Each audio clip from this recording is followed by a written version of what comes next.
mbokk yi xaritu téléspectateurs yi ñu ngi leen di nuyuwaat bu baax a baax di amaat mbégte ak bànneex yéen ñi nga xamante ne yéen ay auditeurs u rajo bi di Femme FM muy la rajo des femmes des enfants et de la musique tey nag ñëwaat nañu ci seen remise de lot bi nga xamante ne dañ leen koy defal ci seen jeu concours yi nga xamante ne dafa am ci rajo bi auditeurs yi di ci woote ci 88 628 06 66 di participer di ànd ak ñun ci antenne bi Kafoore su ko defee ñu jox leen seen ay lot ñu daal di kontaan tey nag sunu troisième gagnant bi nga xamante ne moom moo ñëw tey ngir jël ci lot bu am solo bi nga xamante moom mooy bàgg bu yanj bi nii mooy Alioune Gueye ñu ngi koy dalal tey fii ci rajo bi ngir mu wax ñu moom yëg-yëg bi nga xamante ne am na ko ci jeu concours bi ak lot bi nga xamante ne gagné na ko Alioune ñu ngi lay nuyu.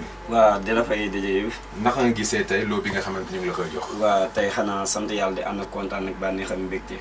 parce que li ma naan àdduna moom dafa neex sax laay wax. Femme FM boole nit ñu bokk ndey ak baay. parce que kenn xamul kenn mais Femme FM dafa boole ay nit. dafa ñëw pour defar. ñëwul pour yàq. ñu ne rajo su mënul defar rek bu mu yàq. mais yaakaar naa ñëw na boole ñëpp ñu bokk ndey bokk baay. tamit di kontaan tamit laay wax parce que tamit nekkul ay nax. li ñuy wax nit ki da ngay am na ñoo xamante ni ay xeetu dóor la ñuy def. mun nañu wax rajo bi daa am ay jeux yu fi am. te fekk ni loolu amul. mais lii nekkul ay nax. lii dafa nekk loo xamante ni dafa am ku si jiwu nag moo xam nan la demee. mais ñun ñi si jeu tamit di kontaan tamit la ñuy wax.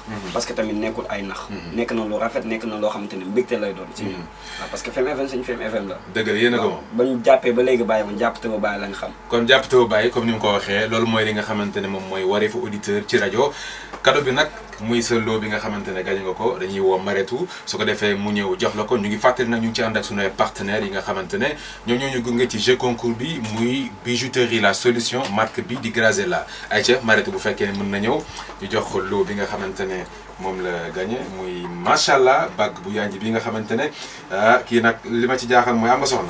amaguma soxna amagoo soxna léegi bàgg bi kan nga koy jox.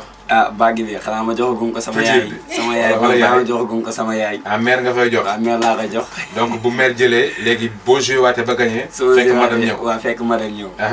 gis nga bàgg bu yanj bi ñu ngi ci ànd suñu partenaire bi nga xamante ne moo ñu gunge muy bijouterie la solution Mariétou lan ngay wax ci bijouterie la solution. xanaa di wax sama mbokku jigéen ñi rek bi dem ci bijouterie la solution parce que boo xoolee tey bàgg bu yanj bi nga war a xam ne foofu dina am lu baax.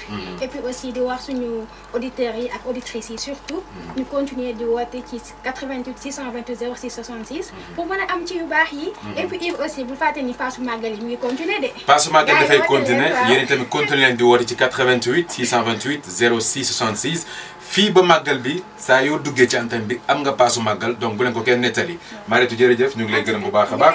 Alioune Gueye ñu ngi kontaan. jaajëf ñu ngi lay gërëm. sama dañee moom rek yàlla na yàlla mooy jàmm waaw balaa muy ràpp sax nga gañe waaw incha allah te rajo bi incha allah télé lañ koy ñaanal incha allah yàlla baax na si kaw si kanam yokkute ret ak yëg. jaajëf sunu troisième gagnant mu ngi noonu kooku di Alioune Gueye ñu ngi koy remercier ak ki nga xamante ne aussi moom mooy Mariétou di jàpp ci liggéey bu baax a baax ngir auditeurs yi gën a bég saa yu ñu ñëwee fii di jël seen ay lot di gërëm aussi sunu partenaire bi nga xamante ne mooy bijouterie la solution di gërëm auditeurs yi continue leen wooye leen di jouer ba léegi ci 88 628 06 66 ngir ngeen mën a gagné ci li nga xamante ne moom mooy looyu yanj yi merci encore une fois et à très bientôt ci 88 628 06 66 fii ci Femme FM 87.9 rajo bi jigéen ñi xale yi ak musique bi jaa ngeen jëf